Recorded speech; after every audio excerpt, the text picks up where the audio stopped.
ચાલુ. શ્રીમદ કરુણા સાગર મહારાજ કી જય, કૈવલ ધામ કી જય, જગત ગુરુ શ્રી અવિચલ દેવાચાર્યજી મહારાજ કી જય. કથા સત્સંગ પ્રારંભ કા સત કૈવલ સાહેબ, સત કૈવલ સાહેબ, સત કૈવલ સાહેબ, સત કૈવલ સાહેબ. આજે મેઘરજ વિભાગના આઢોડિયા ગામે કૈવલ ધામવાસી પટેલ લીમડીબેન વક્તાભાઈ ના કૈવલ ધામવાસ નિમિત્તે લઘુનેમી પારાયણનું આયોજન એમના દીકરા કુબેરભાઈ, એમના ધર્મપત્ની રેખાબેન અને એમનો દીકરો ક્રિશ તથા એમની દીકરી ધ્રુવીબેન તથા ગામના ભક્તો, અમારા બાલુભાઈ, બીજા બધા વડીલો તથા આ પરિવારના બધા ભાઈઓની ભાવનાથી, હૃદયના ભાવથી લઘુનેમી પારાયણનું આયોજન થયેલું છે. કોઈ પણ વ્યક્તિનું જ્યારે મરણ થાય, શરીર જ્યારે છૂટી જાય, ત્યારે સમાજના રિવાજ પ્રમાણે કંઈક ના કંઈક ક્રિયાઓ, મરણોત્તર ક્રિયાઓ કરવામાં આવતી હોય છે. ઘણા લોકો સજા ભરતા હોય, કોઈ ગાયોનું દાન કરતા હોય, કોઈ બ્રાહ્મણોને ભોજન કરાવતા હોય, કોઈક બીજી રીતે દાન પુણ્ય કરતા હોય. પણ એની જગ્યાએ આપણે આપણા ગુરુ ગાદીના નિયમ પ્રમાણે 8 પ્રકારની પ્રવૃત્તિઓ, એમાંની એક આ લઘુનેમી પારાયણ, એ પ્રવૃત્તિ એ મરણ પાછળની એક મરણોત્તર ક્રિયા છે. એટલે બીજી બધી ક્રિયાઓ ન કરતો આપણે લઘુનેમી પારાયણ કરીએ તો ફાયદા શું થાય, અને બીજી બધી ક્રિયાઓ કરીએ તો ફાયદા શું થાય, આ બધું જાણવાની જરૂર છે.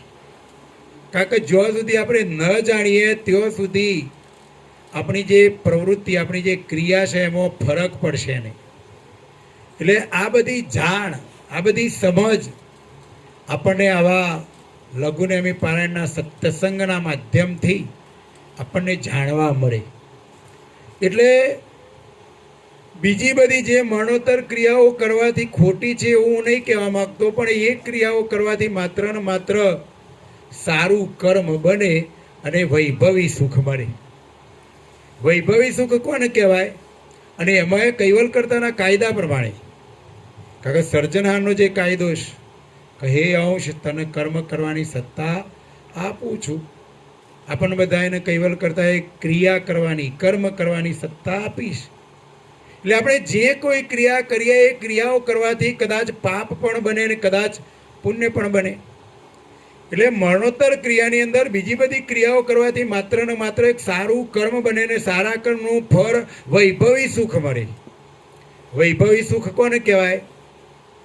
ગાડી, વાડી, જમીન, ખેતર, નોકરી, ધંધો, આ બધું સારું ચાલે અને એનાથી આપણને પૈસો, પદાર્થ, બેંક બેલેન્સ, જુદી જુદી પ્રકારની સંપત્તિ એકઠી થાય અને એ જે સંપત્તિ આપણને પ્રાપ્ત થઈ એનાથી આપણને વૈભવી સુખ મળે. વૈભવી સુખ કોને કહેવાય? શરીર છે ત્યાં સુધી આપણે જે ભોગવીએ એને વૈભવી સુખ કહેવાય, નાશવંત સુખ કહેવાય. શરીર છે ત્યાં સુધી એ બધું આપણને ભોગવવા મળશે. શરીર છૂટ્યા પછી આમાંનું કશું આપણે ભોગવવાનું રહેતું નથી. પણ પરમ ગુરુની ઉપાસના કરીએ, પરમ ગુરુની પૂજા કરીએ, પરમ ગુરુની આરતી કરીએ, પરમ ગુરુને નૈવેદ્ય ધરાવીએ, એમનો સત્સંગ સોંપડીએ. વિશ્વબ્રહ્મ વિદ્વંદિ નામના ગ્રંથની અંદર કૈવલ કરતા પોતે કહી રહ્યા છે કે મેં આ જે સ્વરૂપ મોકલ્યું છે એ સ્વરૂપ પૂજવાને લાયક છે અને તમે જે કંઈ એમને અર્પણ કરશો એ બધું કૈવલ કરતા કે જે મન પહોંચશે.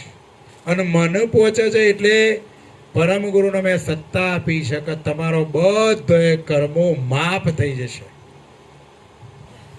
અને આ જ દેહ આપણો બધાનો કર્મ જો માફ થઈ જાય તો જ આ અંશ કર્તાના ધામમાં જઈ શકે.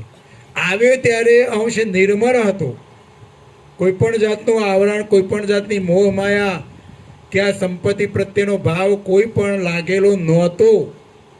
પણ માયાના આવરણમાં આવ્યો એટલે માયામાં મશગુલ બની ગયો અને મારું ને તારું, મારું ને તારું, અમારું ને તમારું કરવા લાગ્યો છે. તે આજે છૂટતું નથી.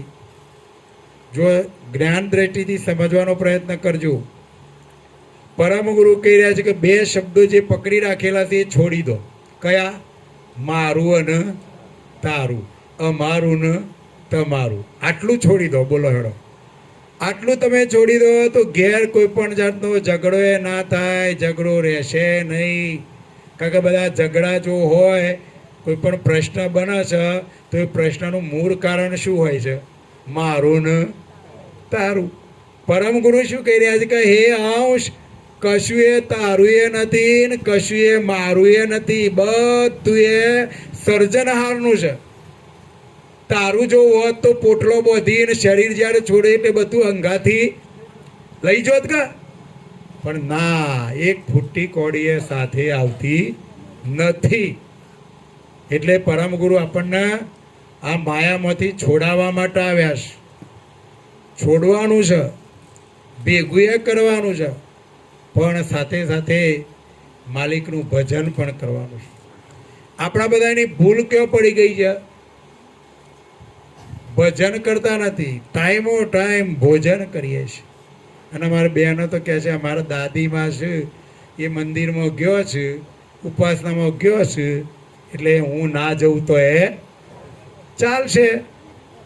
તો પછી માજી ભજન કરે છે તો માજીએ ભોજન કરશે એટલે મારે ચાલશે ને?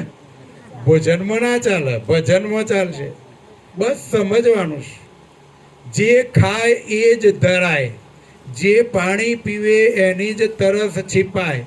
એટલે જે પરમ ગુરુની ઉપાસના કરશે, કૈવલ મંત્ર કરશે, લક્ષ્ય ભજન કરશે, સર્જનાર સાથે દ્રષ્ટિ જોડશે, એ જ અંશનું કલ્યાણ થશે. આ બાબતમાં કોઈનો એ ભાગ રહેશે નહીં. એટલે સમજણના ઘરમાં આવો. અને આવી બધી સમજ મેળવવા માટે આપણે શું કરવું પડે? તો આવા લઘુનેમી પારાયણનું આયોજન કરવું પડે. લઘુ પારાયણથી આપણા બે સોજની અને સવારની ઉપાસના થાય.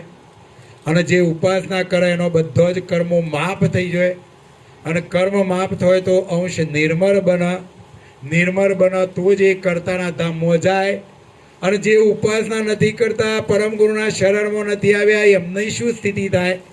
તો સારું કર્મ બને એટલે કર્મનું પોટલું અંગાથી આ કર્મ જે છે એ બધો અંશની અંદર લખાઈ જાય છે.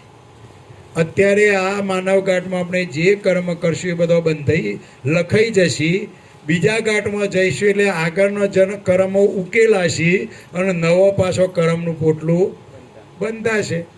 પાછું એ પોટલું લઈને આગળ જશું, પાછા નવો કર્મ બોધશું.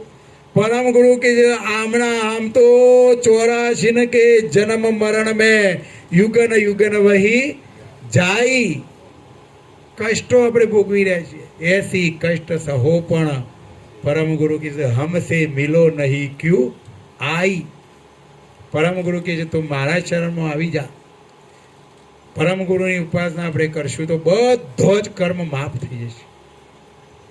આ જ દેહે પછી માનવ ઘાટ લેવો જ ના પડે, બીજો કોઈ ઘાટ પણ ના લેવો પડે. અને છેવટે આપણને કર્તાનું ધામ પ્રાપ્ત થઈ જાય. બોલો હવે આપણે શું કરવું છે? કર્તાના ધામમાં જવું છે, કા ઉપાધિઓમાં પાછું આવવું છે, કા ટેન્શનમાં રહેવું છે, કા ત્રિવિધિના તાપમાં કૂટાવવું છે? બોલો હેડો, નક્કી આજે કરી દો. અને નક્કી કરીને માત્ર ને માત્ર પછી પરમ ગુરુ સિવાય બીજી કોઈ ઉપાસના, આપણો હૃદયનો ભાવ બીજા કોઈ જગ્યાએ જોડવાનો નહીં. માત્ર ને માત્ર અષ્ટપહોરમના રટન રટો જપ કૈવલ કૈવલ જપીએ હો કહીએ હો. બસ બીજી કોઈ વાત જ નહીં.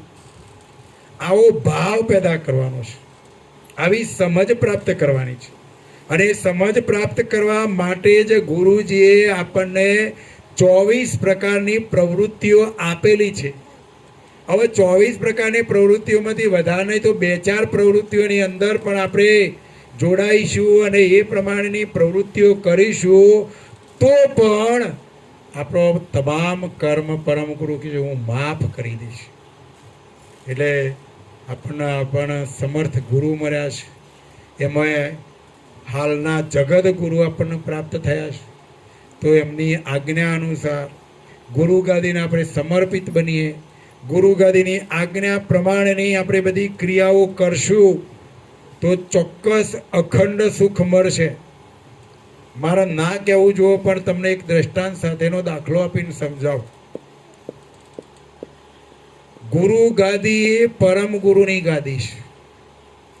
ગુરુ ગાદીની અંદર આચાર્યો બદલાયા કરવાના, પણ પરમ ગુરુની ગાદી છે.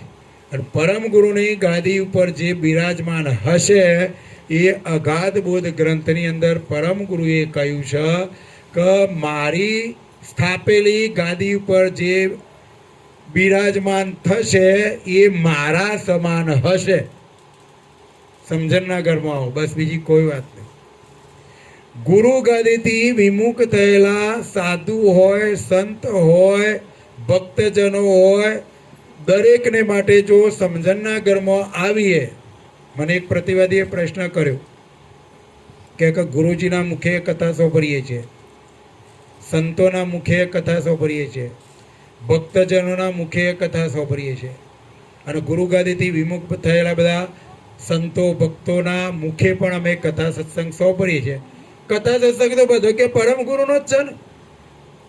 ગુરુ ગાદીના સમર્પિત સંતો હોય કે ભક્તો હોય, અથવા ગુરુ ગાદીથી વિમુખ હોય એવા સંતો ભક્તો હોય, ગમે તેના મુખે આપણે તો પરમ ગુરુની જ કથા સાંભળીએ છીએ ને. કે મેં કીધું વાત સાચી છે, પરમ ગુરુનું જ્ઞાન સાંભળીએ છીએ, વાત સાચી છે, પણ ફરક શું પડે છે એનો દ્રષ્ટાંત આપું, દાખલો આપું. કે આપણે ટાઈમસર જ્યારે તરસ લાગે એટલે આપણે પાણી પીએ છીએ કે નહીં પીતા? બરાબર. તમને સોનાના ગ્લાસમાં પાણી પીવામાં આપવામાં આવે તો કેવી મજા આવે? ચોદીના ગ્લાસમાં પાણી પીવામાં આપવામાં આવે તો બહુ પ્યારું લાગે. અરે સ્ટીલનો ગ્લાસ હશે તો એ સરસ પાણી લાગશે, પણ જો સંડાસ જવાના ડબલામાં ભરીને પાણી આપવામાં આવશે તો બોલો શું કરશો? પાણી તો ગોરાનું જ છે, પાણી તો એક જ છે, ફરક શાનો છે? પાત્રનો ફરક છે. એ જ રીતના ગુરુ ગાદી અને ગુરુ ગાદી સમર્પિત જે કોઈ સંતો ભક્તો આચાર્ય એમના મુખેથી પરમ ગુરુનું જ્ઞાન સાંભળીએ તો એ પાણી આપણને પ્યારું લાગશે, મીઠું લાગશે, સમજણમાં આવી જશે. અને ગુરુ ગાદીથી વિમુખ જે જ્ઞાન પરમ ગુરુનું, પણ એની જે ગતિ, એની જે તાકાત, એનું જે પાત્ર, એની કક્ષા થોડી ઘણી ઓછી બનતી હોય છે. એટલે સમજણના ઘરમાં આવો, બસ બીજી કોઈ વાત નહીં. શું કરીએ તો આપણે આપણું મન સર્જનહાર સાથે જોડાયેલું રહે. ઘેર ધર્મગ્રંથોનો અભ્યાસ કરો, સાપ્તાહિક ઉપાસના કેન્દ્ર હોય, સત્સંગ કેન્દ્ર હોય, લઘુનેમી પારાયણ હોય, બીજા કોઈ પારાયણ હોય, જન્મ કોઈનો થયો હોય તો જન્મતિથિ નિમિત્તે પણ સત્સંગ રાખી શકાય. નવું ઘર બનાવ્યું હોય અને ગૃહ પ્રવેશ માટે 16 પ્રકારની વિધિથી પરમ ગુરુનું એ બિરાજમાન કરીએ, એમની પૂજા કરીએ, ભજન કીર્તન રાખીએ, સત્સંગ રાખીએ. ના કહેશે અમારે તો પેલી 9 કુંડી 5 કુંડીનો હવન કરવું પડે. ના, હવન કરો એ પણ નુકસાનવાળી વસ્તુ નથી, પણ તમે જ્ઞાન યજ્ઞ કરો. યજ્ઞ કરવાની ના નથી, પણ યજ્ઞ જ્ઞાન યજ્ઞ કરો. 16 પ્રકારની વિધિથી પરમ ગુરુની પૂજા કરીએ, 2 ટાઈમ એ દિવસ ઉપાસના કરીએ, સત્સંગનો કાર્યક્રમ રાખીએ. કુંવારી દીકરી હોય, દીકરીઓ આપણે માટલું મૂકવાનું હોય તો ગુરુ મંત્ર બોલી 5 ચોલ્લા કરી અને આપણે માટલી મૂકીએ. આ બધી ક્રિયાઓ આપણા ઘરની અંદર પરમ ગુરુને પ્રથમ બિરાજમાન કરીશું, સ્થાપન કરીશું તો ચોક્કસ આપણને કોઈ જાતની તકલીફ પડશે નહીં. એટલે કોઈ પણ કાર્ય જ્યારે કરવું હોય ત્યારે પરમ ગુરુને આગળ રાખીને જો કાર્ય કરશું તો ચોક્કસ આપણને કોઈ પણ જાતની તકલીફ, કોઈ પણ જાતનું દુઃખ આવશે નહીં. આ બધી સમજ પ્રાપ્ત કરવા માટે શું કરવું પડે? તો આવો સત્સંગ રાખવો પડે, સત્સંગ સાંભળવો પડે. યુટ્યુબના માધ્યમથી આ કથા રેકોર્ડિંગ થાય છે, એ કથા યુટ્યુબની અંદર મૂકવામાં આવશે, એવી સાંભળવી પડશે. ગુરુજી આપણને ગુરુ ગાદી દ્વારા ગ્રંથ શિબિરની કેસેટો યુટ્યુબની અંદર બધી જ કથાઓ મૂકતા હોય છે, એને સાંભળો, ધર્મગ્રંથોનો અભ્યાસ કરો, આવી રીતના સત્સંગ કરતો શીખો. આ બધું આપણા જીવનની અંદર શું કરીએ તો શરીર છૂટે ત્યાં સુધી આપણા હાથે દુષ્કૃત કર્મ ન થાય અને સારું જ કર્મ થાય, પરમ ગુરુ મય બની જઈએ, કૈવલમય બની જઈએ, તો હું માનું છું ત્યાં સુધી આપણને કોઈ પણ જાતનું દુઃખ રહેશે નહીં, અખંડ સુખ મળશે, કોઈ પણ જાતનું દુઃખ રહેશે નહીં. આ તાદ્રશ્ય હું અનુભવની વાત કરું છું. કારણ પરમ ગુરુએ જે જ્ઞાન ગતિ સમજાવી છે એ પ્રમાણ સાથે, સિદ્ધાંત સાથે, દ્રષ્ટાંત સાથે, અનુમાન સાથે, અને આપણે પરમ ગુરુ મય બનીએ તો અનુભવ પણ થાય. પણ એ દ્રષ્ટિ આપણે શું કરીએ તો કૈવલમય બનીએ એના માટેના પ્રયત્નો કરવા પડે, અને એના માટે આપણે ગ્રંથનો અભ્યાસ કરવો પડશે. અને ગ્રંથનો અભ્યાસ કરતો કરતો અદ્વૈતાદ્વૈત નરવેદ ચિંતામણી ગ્રંથનું અંગ 5મું, ત્યાગી એ સંસારી શાસ્ત્ર વાંચવો નહીં, અંગ 5મું પરમ ગુરુ કહી રહ્યા છે કે જેને કૈવલ કરતા પ્રત્યે ભાવ પેદા થયો છે, જેને સમજ પ્રાપ્ત થઈ છે, જેને પરમ ગુરુનું શરણ સ્વીકાર્યું છે, એટલે પરમ ગુરુ કહી રહ્યા છે કે 5મો વેદ પરમ ગુરુ લઈને આવ્યા છે, અને 5મા વેદનું જે જ્ઞાન છે એનો જ આપણે અભ્યાસ કરશું તો તમામ વેદો, શાસ્ત્રો, પુરાણો, તમામ સંપ્રદાયોના છેવટના સાર, આ બધી જ હકીકત 5મા વેદની અંદર આપેલી છે. અને પરમ ગુરુ કહી રહ્યા છે કે માયાવી જે આચાર્યો, ધર્માચાર્યો, જેમને શાસ્ત્રોની સ્થાપના કરી છે, એવા સંસારી લોકોએ જે શાસ્ત્રો થાપ્યો છે એનો તમે અભ્યાસ કરશો તો તમને કૈવલ કરતા પ્રત્યેનો જે ભાવ જાગ્યો છે, કૈવલ કરતા પ્રત્યે તમને વૈરાગ પેદા થયો છે, એમને પ્રાપ્ત કરવાનો એક માયા પ્રત્યેનો વૈરાગ અને સર્જનાર પ્રાપ્ત કરવાનો ભાવ જે પેદા થયો છે, એવો આ માયાવી, આ સંસારી પુરુષોના શાસ્ત્રોનો અભ્યાસ કરશો તો આપણો વૈરાગ છે એ શાંત બની જશે. એટલે પરમ ગુરુ ના પાડે છે કે બીજા બધા શાસ્ત્રો, પુરાણોનો અભ્યાસ કરવો નહીં, માત્ર ને માત્ર 5મા વેદનો જે ગ્રંથ, 18 ગ્રંથો છે, 15 ગ્રંથો પરમ ગુરુની હયાતીના, અને 3 ગ્રંથો, 2 નરવેદ સાગર ને 1 અચરતમાં, 18 ગ્રંથોનો જે સાર એ 5મા વેદનું જ્ઞાન છે. જગતની અંદર 4 વેદ ચાલે છે, 4 વેદોના આધારે 6 શાસ્ત્રો થયા, 6 શાસ્ત્રોના આધારે 18 પુરાણ થયા, 18 પુરાણ થયા એટલે શું થયું?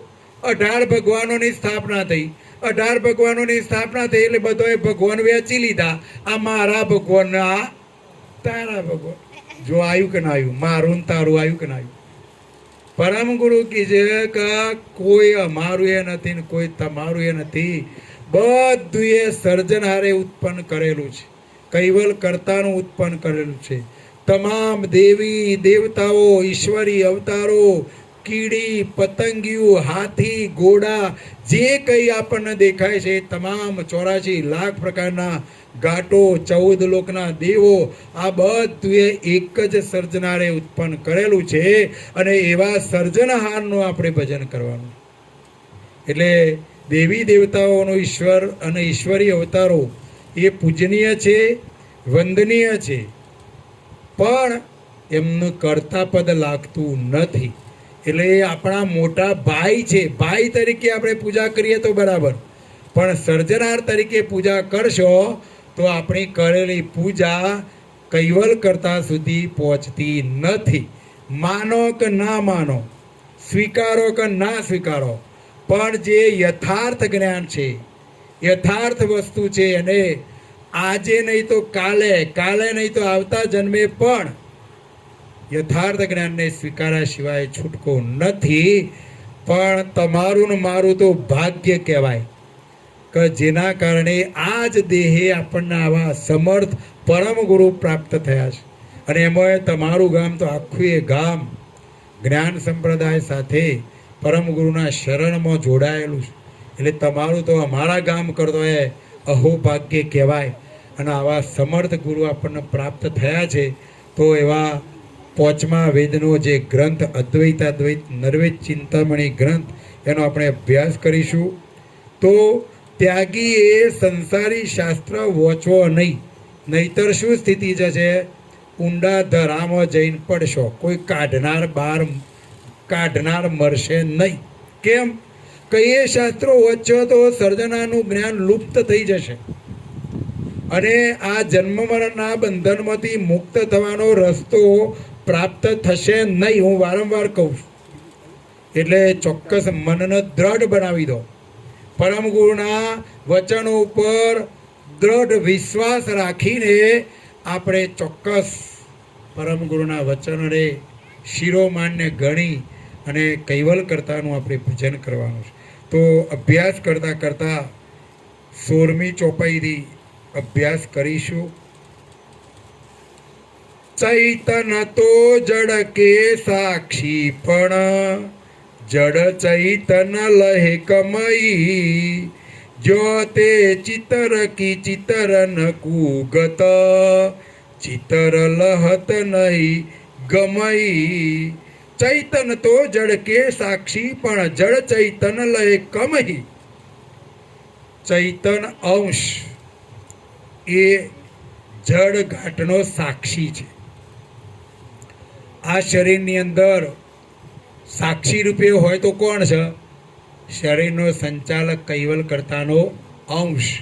એ ના હોય તો આપણે બધા અહીંયા કથા સત્સંગમાં આવ્યા, કથા સાંભળીએ છીએ અને કાલ સવારે એ રજા પાડી દે તો રામ બોલો ભાઈ રામ, સ્મશાનમાં જવું પડે કે ના જવું પડે? તો આ શરીરનો જે સંચાલક એ ચૈતન અંશ, આ જે ઘાટ છે એને જડ કયો છે, નાશવંત કયો છે.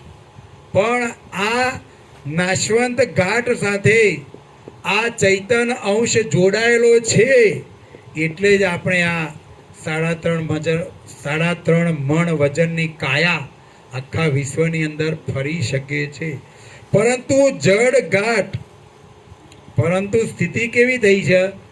જડ ઘાટ ચૈતન અંશને ઓળખી શકતો નથી, જાણી શકતો નથી, જાણી શક્યો પણ નથી. જેવી રીતે દ્રષ્ટાંત આપ્યું, જેવી રીતે કોઈ ચિત્રકાર ચિત્રની ગતિને જાણે છે.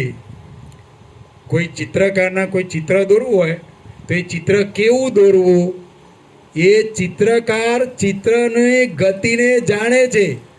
પણ ચિત્ર જે તૈયાર કર્યું એ ચિત્ર બનાવનાર ચિત્રકારને જાણતું નથી. આટલો ફરક છે. ચિત્ર દોરનાર વ્યક્તિ હોય એ ચિત્રને કેવી રીતના દોરવું એ જાણે, પણ ચિત્ર છે એ ચિત્રકારને જાણતો નથી. એમ આ શરીરનો જે સંચાલક અંશ, એનું જોડાણ આ જડ ઘાટ સાથે થયેલું છે. પણ આ શરીરનો સંચાલક કોઈના 60 વર્ષ, કોઈના 80 વર્ષ, કોઈના 100 વર્ષ આ શરીરમાં હોવા છતાં પણ આ ઘાટ એ અંશને જાણી શક્યો નથી. અને જાણી શક્યો નથી એનું કારણ શું? તો શરીર જડ છે અને એનો સંચાલક છે ચૈતન છે. એટલે ચૈતન અને જડ આપણને એવું લાગે કે બે એકરૂપ થયા છે, પણ વાસ્તવમાં એકરૂપ થયેલા નથી. આ જડ શરીર છે નાશવંત છે. એમને બારી કૂટો એટલે 5 તત્વોમાં એ ભરી જાય. પણ શરીરનો સંચાલક છે એ શાશ્વત છે, કાયમ છે, અજરા અમર છે. એનું મરણ થતું નથી ને એનો જન્મ પણ થતો નથી. આવો ચૈતન અંશ એ કૈવલ કરતાનો એક ભાગ છે. પણ જગતના જીવો આ હકીકતને જાણતા નથી. બધા જ શું કહે છે, તમે કોણ? તો કે હું અરવિંદભાઈ, હું બાલુભાઈ કહીએ છીએ ને, શરીરને આપણે કહીએ છીએ, પણ એનો સંચાલક છે એ કોણ? તો પરમ ગુરુ કહી રહ્યા છે કે આ શરીરનો જે સંચાલક છે બીજું કોઈ જ નહીં, સૃષ્ટિના સર્જનહાર કૈવલ કર્તાનો એક અંશ. હું કોણ? તો કૈવલ કર્તાનો એક અંશ. આવ્યો ક્યાંથી? કૈવલ કર્તાના ધામમાંથી. શરીર છોડીને ક્યાં જવાનો? બોલો એનો ખબર છે? આ શરીર છોડ્યા પછી ક્યાં જઈશું? તો પરમ ગુરુ કહી રહ્યા છે કે કૈવલ કર્તાએ આપણને સત્તા આપેલી છે, કર્મ કરવાની સત્તા આપેલી. એટલે શરીરના માધ્યમથી, આ 10 ઇન્દ્રિયોના માધ્યમથી જે અંશ જેવા કર્મ કરશે એ કર્મ પ્રમાણે સૃષ્ટિના સર્જનહાર એને ગતિ આપશે. જો સારો કર્મ કર્યો હોય તો માનવઘાટ, ખરાબ કર્મ કર્યો હોય તો માનવઘાટ સિવાયની જેલો મરે, માનવઘાટની અંદર રહીને દેવોનું ભજન કર્યું હોય તો દેવઘાટ મરે, માલિકનું ભજન કર્યું હોય માનવઘાટમાં રહીને સર્જનાનું ભજન કર્યું હોય તો અખંડ સુખ મળે. ક્યાં જવું છે એ આપણે નક્કી કરવાનું અને એ પ્રમાણેની ક્રિયા કરશું અને એમાં અખંડ સુખ આપણે મેળવવું છે. તો ચોક્કસ 2 ટાઈમ પરમ ગુરુની ઉપાસના કરીએ, પરમ ગુરુનું પૂજન કરીએ, લક્ષ્ય ભજન કરીએ. કશું ના થાય તો કૈવલ કૈવલ મંત્ર કરીએ અને એનાથી કશું ના થાય તો શું કરીએ? તો મારા હાથે દુષ્કૃત કર્મ ન થાય. શું કરીએ? તો મારા હાથે સારું જ કર્મ થાય. એવા જો પ્રયત્ન કરશું તો ચોક્કસ આપણને અખંડ સુખ મળશે. જબ તે કરતા અંશ કે અંતસ દ્રષ્ટપણું નિજ સોઈ, તે કરતા મેં હવિત એકાયન જડ ચિત લાગન કોઈ. જબ તે કરતા અંશ કે અંતસ દ્રષ્ટપણું નિજ સોઈ, જેથી કૈવલ કર્તાના અંશને જે અંતસ્કરણ છે તે જ તેની નિજ દ્રષ્ટિ છે. આ જે શરીરનો સંચાલક છે, શરીરનો સંચાલક હોય તો આ 5 અંતસ્કરણ, 10 ઇન્દ્રિયો, 3 ગુણ, 3 ગણ, આ બધું એ ચલાયમાન હોય. એટલે કૈવલ કર્તાના અંશનો જે અંતસ્કરણ છે તે જ એની નિજ દ્રષ્ટિ છે અને એ જ નિજ દ્રષ્ટિ દ્વારા આ અંશ કૈવલ કર્તા સાથે એકમેક થઈ શકે છે. પરંતુ કોઈ જડ અંતસ્કરણ આ અંતસ્કરણનું ચિત્ત સર્જનહાર સાથે લાગતું નથી, પણ અંતસ્કરણ જે છે એના દ્વારા કૈવલ કર્તાનું નિજ સ્વરૂપ, ચૈતન્ય સ્વરૂપ આ અંતસ્કરણના માધ્યમથી દ્રશ્યમાન થઈ શકે. માનો કે આપણે ઓખો વાખી દીધી, અહીંયા ઉઘાડી ઓખો હોય તો જે કોઈ વસ્તુ પડી હોય એ આપણને દેખાય, અને ઓખો વાખ્યા પછી તમે જો અમેરિકા ગયેલા હોય તો અહીંયા બેઠો બેઠો 1 સેકન્ડની અંદર અમેરિકા દેખાય કે ના દેખાય? કેનેડા કોઈક જઈને આવ્યું હોય, ઓસ્ટ્રેલિયા કોઈ જઈને આવ્યું હોય, કોઈ માનો કે નજીકના સ્ટેશન જો તમે જઈ આવ્યા હોય એ તમે ઓખો વાખ્યા પછી જો જોવું હોય તો જોવાય કે ના જોવાય? બધું જ દેખાય. એના સિવાય માનો કે તમે કોઈ જગ્યાએ જ્યાં નથી, માનો કે અમેરિકા નથી ગયા પણ અમેરિકાને જોવું છે, તો અમેરિકાથી કોઈ વ્યક્તિ આવ્યો હોય અને તમને એ વર્ણન કરે, સમજાવે કે આવું અમેરિકા છે, આવા કાયદા છે, આવી રહેણી કહેણી છે, આવા મોલ છે, આવા રસ્તા છે, આવી બધી સમજ આપે તો તમારી દ્રષ્ટિમાં અમેરિકા કેવું એ સમજી શકો કે ના સમજી શકો? પણ ક્યારે? અમેરિકાથી જે વ્યક્તિ આવ્યો અને એને સમજ આપી ત્યારે.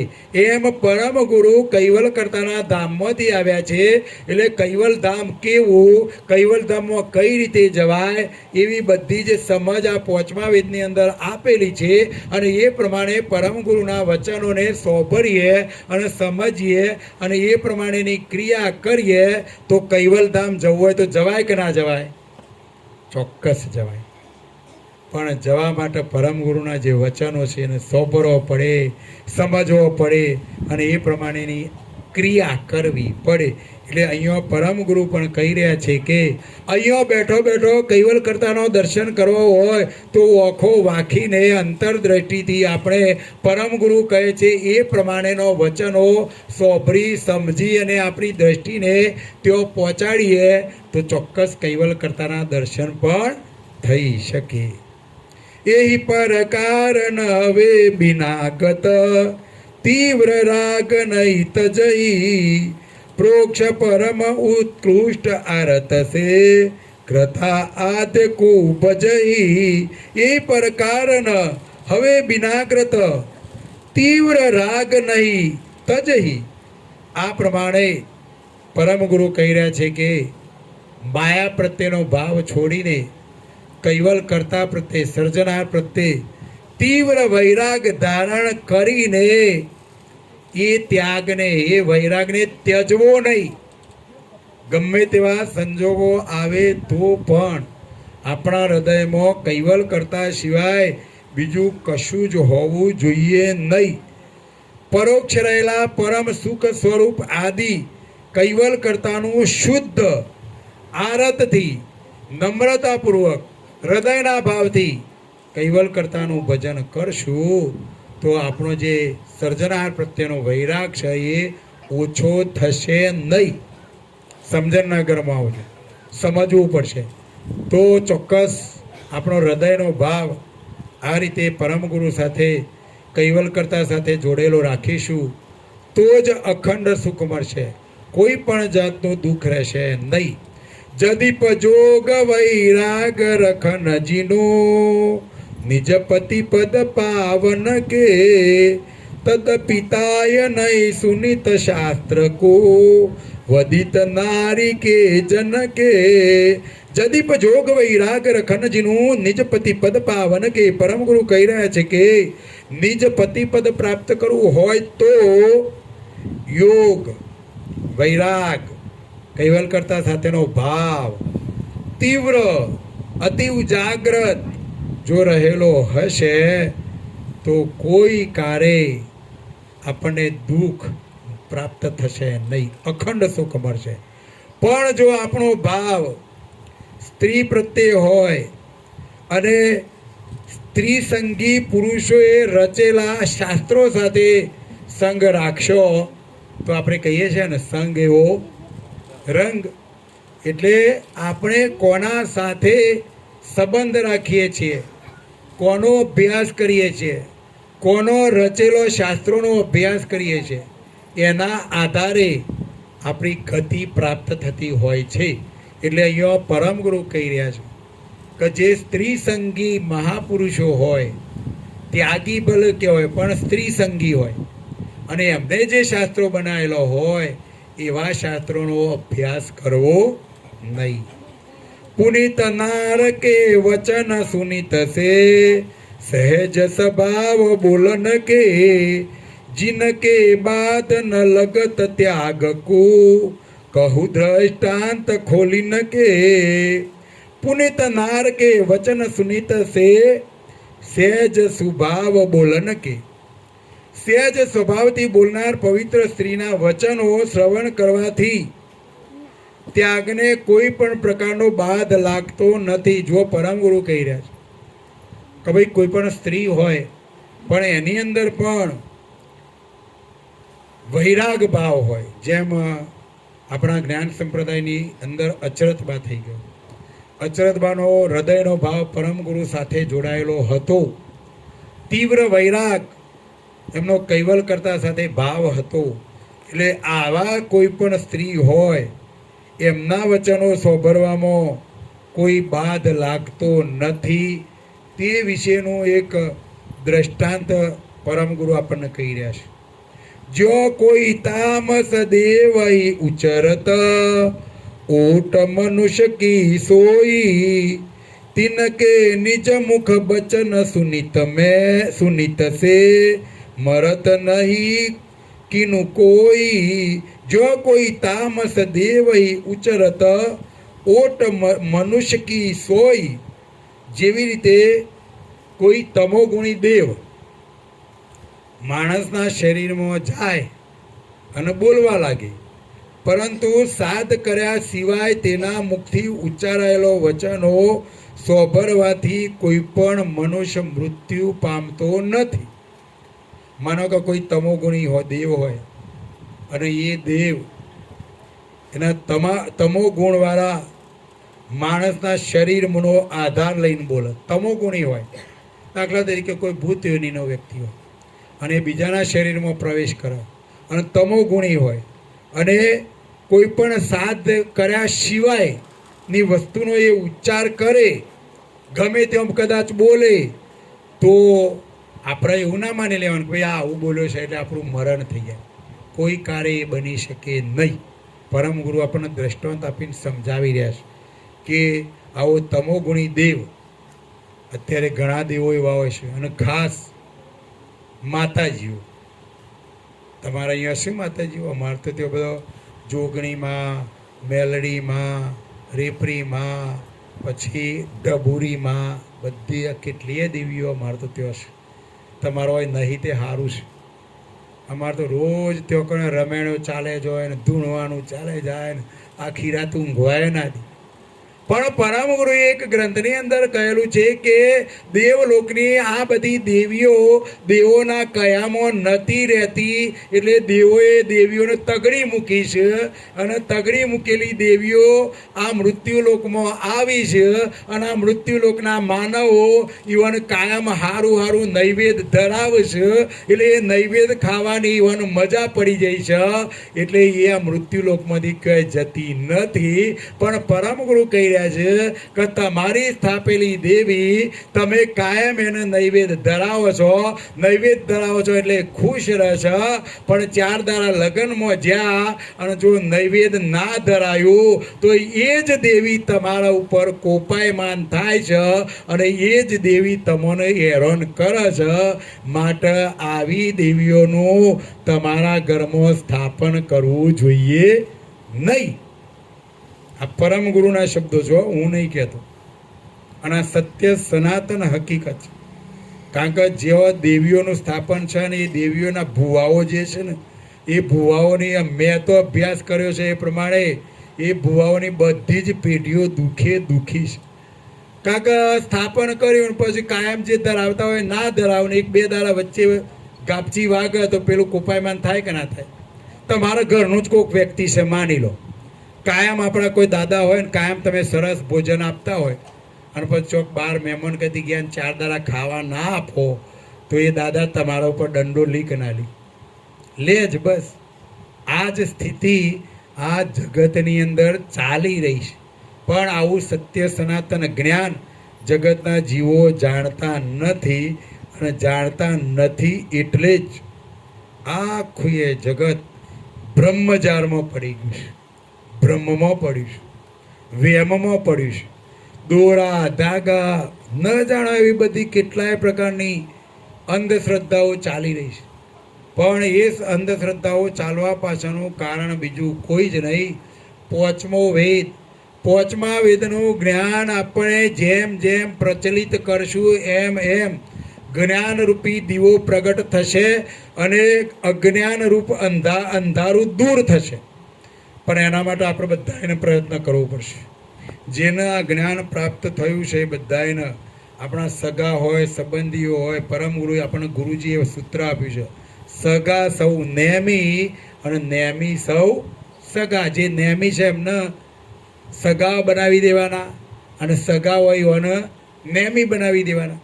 અને આ ક્રિયા કરશું તો જ પરમ ગુરુએ કહ્યું છે કે કોક દી ચકવે જ્ઞાન હમેરા. આપણે એના માટે ક્રિયા આપણે બધી કરવી પડશે. એકલા ગુરુજી બધી ક્રિયાઓ કરે તો આ જ્ઞાન ચકવે ના બને. બધાયના કાર્ય કરવું પડશે. જેમાં મો આ કથાકાર તરીકે આખા ગુજરાતની અંદર ગુરુ ગાદીની આજ્ઞા થાય એ પ્રમાણે કથા સત્સંગની અંદર ઘણો જ વૈભવ છે. 2 ફેક્ટરીઓ છે. આ બધું એ છોડી અને હૃદયનો ભાવ પરમ ગુરુ સાથે જોડી અને પરમ ગુરુની સેવા કરશો તો કોઈ પણ જાતનું દુઃખ રહેશે નહીં. એટલે અહીંયા પરમ ગુરુ આપણને સમજાવી રહ્યા છે કે કોઈ પણ દૈવી પુરુષ હોય અને કોકના શરીરમાં પ્રવેશ કરીને બોલે કે તારું સત્યાનાશ વળી જશે, તારું મરણ થઈ જશે, તારું આમ થઈ જશે. ભલે એ દેવ ગમે તે બોલે, પણ પરમ ગુરુ કહે છે કે કોઈ કાર્ય એવું બનતું નથી. પણ જગતની અંદર આવું બધું ચાલી રહ્યું છે કે લોકો ડરી જ હોય છે, પણ પરમ ગુરુ ના પાડે છે. આ અંશે જેને જેવા કર્મ કર્યા હશે એ કર્મ પ્રમાણે જ સુખ અને દુઃખ આપણને બધાને મળ્યા કરે છે. એટલે આપણું ભાગ્ય બનાવનાર પણ આપણે જ છીએ, આપણો કર્મ લખનાર પણ આપણે છીએ, અને કરેલો કર્મ ભોગવનાર પણ આપણે જ છીએ. એટલે ગમે તેવા સંજોગોમાં દુઃખ આવે તો ડરી ના જવું, અને સુખ આવે તો છકી ના જવું. નહીતર કર્તાના કાયદા પ્રમાણે દુષ્કૃત કર્મ કરેલો હશે એટલે દુઃખના દાડા આવવાના, અને દુઃખના દાડા આવશે એટલે અમારી બહેનો કહે તાણ જોરાવો કી છે ને, બધી બાજુથી દુઃખ આવે એટલે એવું કહે જોરાવો. હું જોરાવો? હું નડતર છે.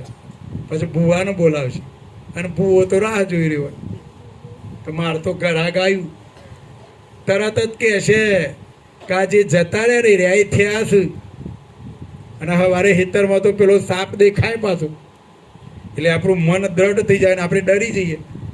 હવે પછી તો ભૂવો એમ કહેશે તમારે કે બસ તમે જો ડરી ગયા ને તો મરી ગયા સમજી લેવા. પાર્ટી જો મજબૂત હશે તો કે 2 લાખ થશે, 5 લાખ થશે, લાખ થશે, 50,000 થશે, એવો ઠેકોણા બે હારવાના. જો આ સત્ય સનાતન હકીકત. દુઃખ આવે તો ડરવાનું નહીં, માત્ર ને માત્ર પરમ ગુરુની ઉપાસના કરવાની.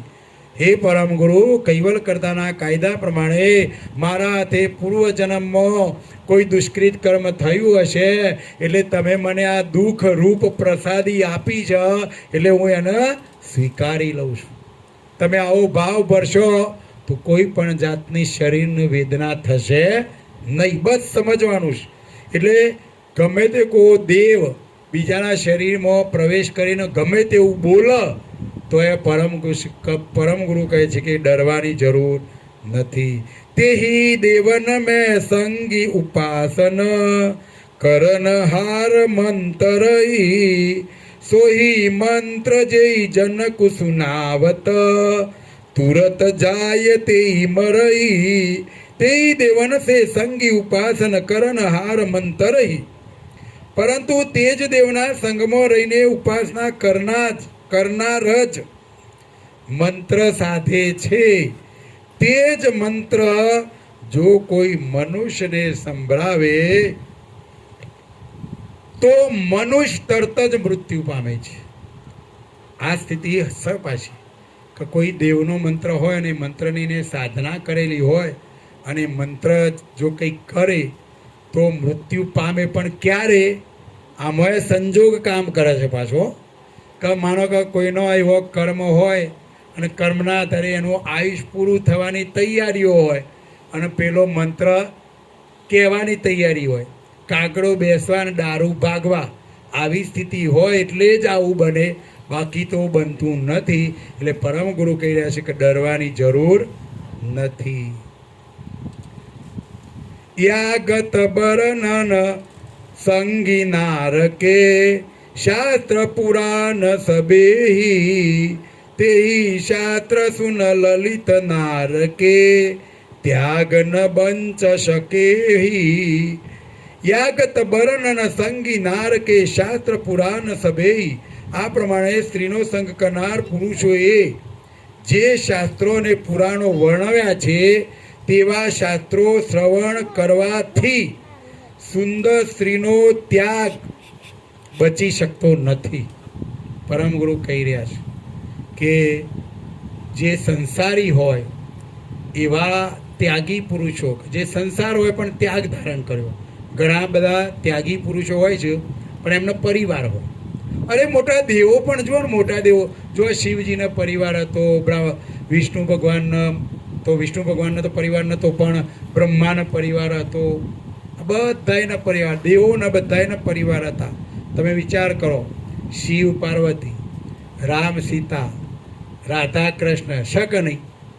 એટલે પરમ ગુરુ કહી રહ્યા છે કે જેનો સ્ત્રી સાથે સંગ છે એવાઓના રચેલા શાસ્ત્રો કે પુરાણોનો અભ્યાસ કરવો નહીં.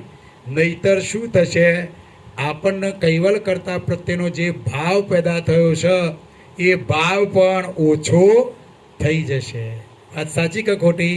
પરમગુરુ કહી રહ્યા છે કે આપણો જે ભાવ સર્જનાર સાથે તીવ્ર વૈરાગ પેદા થયો છે એ વૈરાગ પણ ઓછો થઈ જશે. और त्याग इत के सब अल्पित संप्रदाय चीजन के त्रिगुण शक्त अवतार ज्योतल्यो यही उपास सबन के. और त्याग इत के सब अल्पित संप्रदाय चो जन के. आ मृत्युलोकना 4 संप्रदायना સર્વ મનુષ્યોનો ત્યાગ અલ્પ છે. આ જગતની અંદર મુખ્ય જે 4 શંકરાચાર્યો, મુખ્ય જે 4 સંપ્રદાયો, આ બધાનો ત્યાગ એ અલ્પ છે. કારણ કે આ બધા સ્ત્રી સંગી એવા, સ્ત્રી સંગવાળા એવા 3 ગુણ. આદ્ય શક્તિ નિરંજન પુરુષ એ પણ સ્ત્રી સંગીવાળા નિરંજન પુરુષ. જ્યોતિ રૂપ નિરંજન જે બ્રહ્મા વિષ્ણુ મહેશ બધાએ સંસારી છે અને એ નિરંજન પુરુષની પૂજા કરે છે. એટલે કે નિરંજન પુરુષના આદ્ય શક્તિ એ પણ એક જાતનો સંસાર કહેવાય અને એ આવા નિરંજનની પૂજા કરી રહ્યા છે. તે ઉપાસન કે ત્યાગન કી કૌજીનું લક્ષ્ય લખાઈ જય જીન કે દેવન કો દર્શિત શાસ્ત્ર પુરાણ જગાઈ. તેવા સ્ત્રીસંગી પુરુષોની ઉપાસના કરનાર ત્યાગનો લક્ષ્ય પરમ ગુરુ કે હું તમને સમજાવું છું. શાસ્ત્રો અને પુરાણોમાં જે યુક્તિપૂર્વક શાસ્ત્રોનો પુરાણો બનાવેલો છે એ જે તે સમયના આચાર્યોએ યુક્તિપૂર્વક બનાવેલો છે. એમના મનના જે વિચારો હતા એ વિચારો એની અંદર ગોઠવેલા છે અને એ જ પ્રમાણે એમનું વર્ણન કરેલું છે. એટલે દેવોના ઉપાસકોને દેવો જ દ્રશ્યમાન થાય. જે શિવજીનું ભજન કરતો હોય એને રાત્રે સ્વપ્ન શાનું આવે? શિવજીનું જ આવે. પરમ ગુરુની કૈવલ કરતાની ઉપાસના કરતા હોય એને સપનું શાનું આવે? કૈવલ કરતા પરમ ગુરુ જ દેખાય. એટલે આપણા મનને કયો વારવું, કયો જોડવું, કેવી ક્રિયા કરવી એ આપણે પોતાને સમજવાનું છે. અને એમાં આપણને આવા સમર્થ ગુરુ મળ્યા છે અને આ જન્મ મરણના બંધનમાંથી આપણને મુક્ત કરાવવા માટે આવ્યા છે. એટલે આવા સ્ત્રી સંગી ત્યાગી પુરુષોના શાસ્ત્રો જો આપણે વાંચશું તો આપણો કૈવલ કરતા પ્રત્યેનો ભાવ પણ ત્યાગ પણ ઓછો થઈ જશે. કેતકે તોઈ પુરાણ સુનિત સે તજી તત ત્યાગ ઉભાગી ઈષ્ટ દેવ સંજોગી જાનિકે ભૂલે ભરમ અભાગી. કેતકે તોઈ પુરાણ સુનિત મેં તજી તત ત્યાગ ઉભાગી.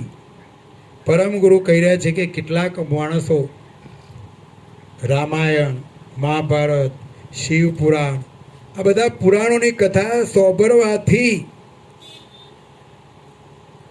ઘણા લોકો એવું માને છે કે ભાઈ આ હું સાંભળીને હું ત્યાગ પેદા કર્યો, હું મને ભગવાન પ્રત્યે ઉમંગ પેદા થયો, આવું ધારણ કરે છે. પરંતુ ત્યાર પછી તે પોતાના ઈષ્ટદેવને જ્યારે પછી એને એવું થાય કે ભાઈ આ તો મેં જેનું ભજન કર્યું એ તો સંસારી છે અને સંસારી છે એવું જાણે ત્યારે એ બ્રહ્મમાં પડી જાય. અને આ બ્રહ્મમાં ભૂલા કેટલાય લોકો પડી ગયા છે. પણ આ ખરી હકીકતને જગતના જીવો જાણતા નથી અને ન જાણતા હોવાના કારણે આખું એ વિશ્વ બ્રહ્મજાળમાં પડ્યું છે અને આ બ્રહ્મજાળમાંથી મુક્ત થતું નથી. એટલે જેમ જેમ જેમ આપણે જ્ઞાનને સમજીશું, હૃદયમાં ઉતારીશું, એ પ્રમાણે આચરણમાં મૂકીશું તો ચોક્કસ આપણે બધાનું પરમ ગુરુનું જ્ઞાન પ્રાપ્ત થશે. પબ્લિકમાં ફેરવો તો જેમ જેમ જેમ જેમ સમજણના ઘરમાં આવીશું તો પરમ ગુરુ પ્રત્યે ભાવ રાખીશું, કૈવલ કરતાનું ભજન કરશું તો આપણને અખંડ સુખ મળશે, કોઈ પણ જાતનું દુઃખ રહેશે નહીં. એટલે શું કરીએ તો આપણું મન સર્જનાહાર સાથે જોડાયેલું રહે, એના માટે આપણે આ ગ્રંથોનો અભ્યાસ કરીશું. સવારે પણ આપણે આગળની ચોપાઈથી ગ્રંથનો અભ્યાસ ચાલુ કરીશું. અહીં આપણે કથાને વિરામ આપીએ છીએ, પણ આપણું મન સર્જનહાર સાથે જોડાયેલું રહે અને શું કરીએ તો કાયમ માટે કૈવલનું જ રટન, ધંધો કરતા હોય, ખેતી કરતા હોય, કોઈ પણ પ્રવૃત્તિ કરતા હોય, નોકરી કરતા હોય, ગમે તે કરતા હોય, પણ જો આપણું મન મોઢું બંધ રાખીએ અને કોઈક ધંધો કરતા હોય ને કૈવલ કૈવલ કરવું હોય તો થાય કે ના થાય? જે કંઈ કરવું હોય બધું એ થઈ શકે. એટલે આ રીતે આપણી દ્રષ્ટિ સર્જનહાર સાથે જોડાયેલી રાખવાની. ભલે આપણે ઘેર ખેતી કરતા હોય, ધંધો કરતા હોય, પણ સવારે ઉઠીએ ત્યારે પ્રથમ પરમ ગુરુને યાદ કરીએ, પરમ ગુરુની ઉપાસના કરીએ, પરમ ગુરુને આગળ કરીએ તો કોઈ દિવસ આપણે દુઃખી રહેશું નહીં, આપણને અખંડ સુખ પ્રાપ્ત થશે. આદ્ય સક્રત સ્વરાજ કરુણેશ કૈવલ કરતા કી, શ્રી કૃષ્ણ સ્વામી મહારાજ કી, પરમ ગુરુ શ્રીમદ કરુણાસાગર મહારાજ કી, દ્વિતીય કૈવલાચાર્ય નાનદાસજી મહારાજ કી, તૃતીય કૈવલાચાર્ય બળદેવદાસજી મહારાજ કી, ચતુર્થ કૈવલાચાર્ય ભગવાનદાસજી મહારાજ કી, પંચમ કૈવલાચાર્ય પ્રયાગદાસજી મહારાજ કી, ષષ્ટમ કૈવલાચાર્ય શીતલદાસજી મહારાજ કી, સપ્તમ કૈવલાચાર્ય જગત ગુરુ શ્રી અવિચલ દેવાચાર્યજી મહારાજ કી, श्री सब संतन की, श्री सब देवन की, श्री ज्ञान संप्रदाय की, श्री गुरुगादी सारसापुरी की, श्री कैवल धाम की, श्री कथा सत्संग पूर्णावर्ती का सत कैवल साहेब, सत कैवल साहेब, सत कैवल साहेब, सत कैवल साहेब.